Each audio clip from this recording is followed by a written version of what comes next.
Before I start, I just want to apologize for any noises from dogs and children you may hear because there's some dogs and some children being very loud outside of my apartment. But this is the only time I have to film, so we're just gonna have to deal with it and hopefully I can get through this fast. Hey guys, it's Tori and today I'm going to be doing the Jane Austen Heroes tag. I was tagged by Emily at Novelle Novels. I will link her video down below, as well as the original video, which was by Libraries and Labradors. So I will link, like I said, both of those videos down below, and we're just gonna get right into these questions. Question 1 is Mr. Darcy. Pick a book you thought you wouldn't like but ended up loving. So for this one, it's kind of hard for me because I usually don't pick books unless I expect to like them. I'm not one to enjoy reading books I don't think I'll like or I think I'll hate, just because that's just not me. For those who do like to read books they think they'll hate just to see their reaction, I love watching their videos and love watching their discussions, but for me, I'm not a fan of doing that. So anyway, I ended up choosing one where I just didn't really have high expectations. I kind of just wanted to go into it and see how I felt. I was very neutral about it, but I ended up really enjoying it. In fact, this is probably one of my favorite by this author. Not that there's a lot to choose from, but this is one of my favorites by this author, and that is Mansfield Park by Jane Austen. I just recently completed this. You should be seeing this on Friday, and on Monday is when my video discussing my thoughts on this will go up. But I ended up really enjoying this quite a bit. Not as much as Emma or Pride and Prejudice, which are my top two, but I did really enjoy it. I know a lot of people don't, which is why I was a little unsure about it, but it ended up working for me. So very glad that I enjoyed it, and I'm excited to finish off my Jane Austen reading with Persuasion in July. Question 2, Mr. Collins. Pick a book you said nope to, or a DNF. So again, I usually go for books that I expect to really enjoy, and so I don't DNF very often, unless the only times I really DNF is usually if I end up not super being engaged and I kind of want to read something else, so I kind of put things down for a minute, but I plan on coming back to them usually. I will mention a series I ended up saying nope to, and that was Outlander by Diana Gabaldon. I read the first book, and while I enjoyed the history aspect to it and found a lot of the plot interesting, there's a lot of pages of steamy scenes in that book, and if you don't know, I'm not a huge steamy scene reader.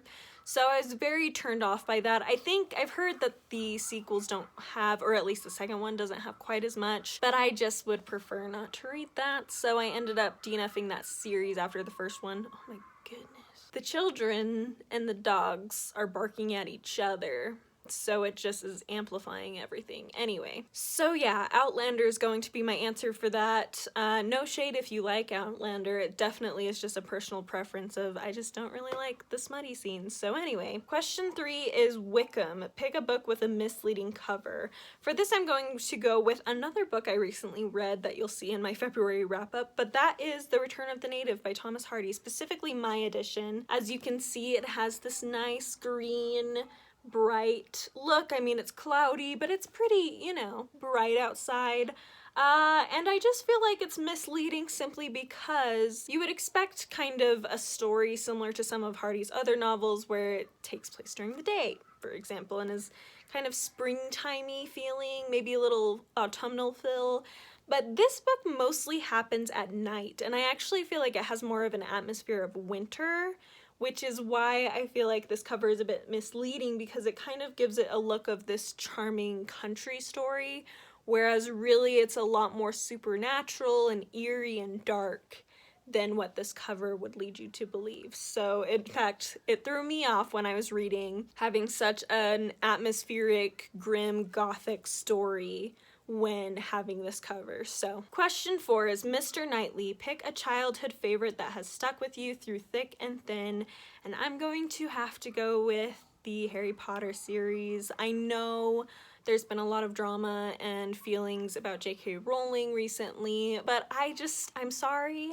I love Harry Potter, and it has really been something very much a constant in my life. Of all the books I've read, Harry Potter has always been a constant, and I feel like I've learned a lot about love and family from it in a way that just has stuck with me throughout my life, and oops, sorry about shaking that. I just feel like there's not, for me at least, there's not really another good answer for that, because there's been other books that have kind of come and gone. I could say, I guess, Inkheart, but even that for a while I didn't fully realize my love for, and I just only recently rediscovered that love. But Harry Potter, it's just always been there through thick and thin, like the question asks, so that will be my answer. Question 5 is Edward Ferrars. Pick a book that keeps coming back to your mind that you can't stop thinking about. Okay, sorry if the angle of the camera moved at all. I just had to shift some things. In fact, I think you're still not quite straight. Let me just... Okay, that's better. So anyway, the book I'm going to pick for this one is actually one I'm currently reading. So I haven't actually even finished it yet,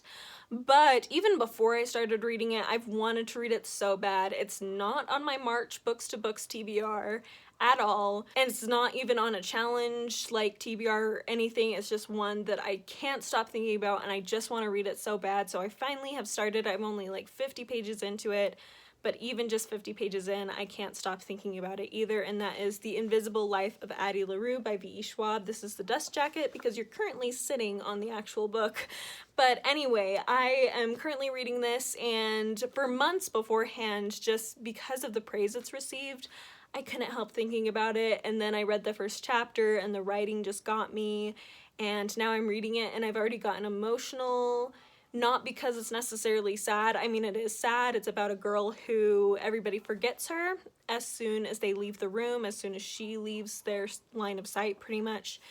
She's gone from their memory, and she's also immortal. She sort of did a trade-off with a demon that she can live forever, but no one will remember her. She can't really leave her mark on the world, and it's very much a character study, but so far it's so good, and I've just thought about it nonstop. I have 2 other books that I'm buddy reading that I'm reading portions of almost every day, and I am enjoying those 2, but I find myself so tempted to just pick this up and read it and ignore the other 2, which is not good when you need to be buddy reading. But anyway, really enjoying this. Question 6 is Willoughby. Pick a book that sounded so good but ended up disappointing you. For this, I can't remember what it's called. I think it's called 5 Dark something. Anyway, it's the final book in the 3 Dark Crowns series by Kendare Blake. I'll put the cover here. And I was really sad by this finale. I expected it to end up being so good. The rest of the series was so interesting. I didn't necessarily love the characters in this series, which is very rare for me to love a series without loving the characters, but I loved the world. I thought the world was so fascinating, so interesting to be in, and the history of the world and how that interacted with the story was great. And then the ending was so underwhelming, it made me so sad. It could have been so much more interesting than it was, and I just felt like there were a lot of things that could have been played with more that weren't, and it ended up just ending the way it kind of always told you what it would, but it wasn't in a way of like The Book Thief where you always knew where it was going to end because they told you, but it's just so heartbreaking you don't want to believe it, or like you still are interested in how they get there. It wasn't like that at all. It was just like, oh, there's this prophecy that says this, and you're like, oh, it can't literally mean that. Like, if it literally means that, that's so underwhelming. It literally meant what it said, and I felt like it could have been a lot more interesting than it was. I still own this series, actually, because I do have an intention to reread it because the world is so cool, and I really would love to think about it more and explore it more. But I felt like the finale of the series was extremely underwhelming, so. And question 7 is Captain Wentworth. Pick an underrated book that deserves more love. I think the one I'm going to go with is one that I'm not sure how well it would generalize really, but but in a way where it could generalize really well, or maybe it wouldn't. It's kind of hard for me to say, which is a strange feeling because I feel like usually you know if a book is going to generalize or not. This one I'm really not sure about, but that is the series The Wars of the Roses by Con Eagledon, the first one being Stormbird.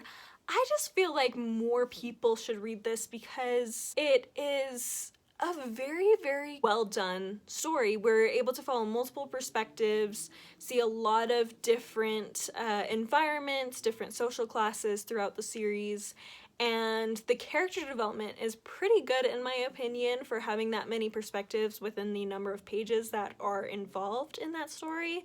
And I think for especially fantasy readers who maybe aren't as inclined to historical fiction, probably because they've mostly read, you know, Victorian set historical fiction, or they've read a lot of World War II historical fiction, which are a little more literary in nature.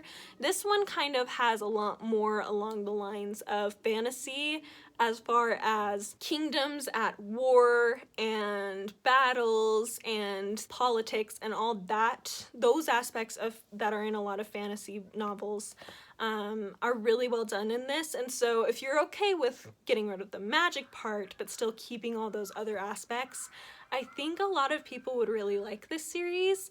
But I've never really heard it talked about on BookTube. I've heard Jennifer Brooks discuss it once, but it's one that I think a lot of people would actually enjoy, and I think it would be a good introduction for people who are curious about the Wars of the Roses who maybe don't know much about it. I think it's a really good introduction to that time period. So yeah, I'm going to go with that. Okay, so that is it. I'm not going to tag anybody because I'm not sure who's been tagged, and I also just haven't really thought about it, and it's getting really dark, so I need to end this video. So we're just gonna end it here. Thank you so much for watching. Feel free to do this tag if you would like to. Just let me know in the comments that you did it so I can make sure to watch your video. And yeah, that is everything. I will talk to you next time.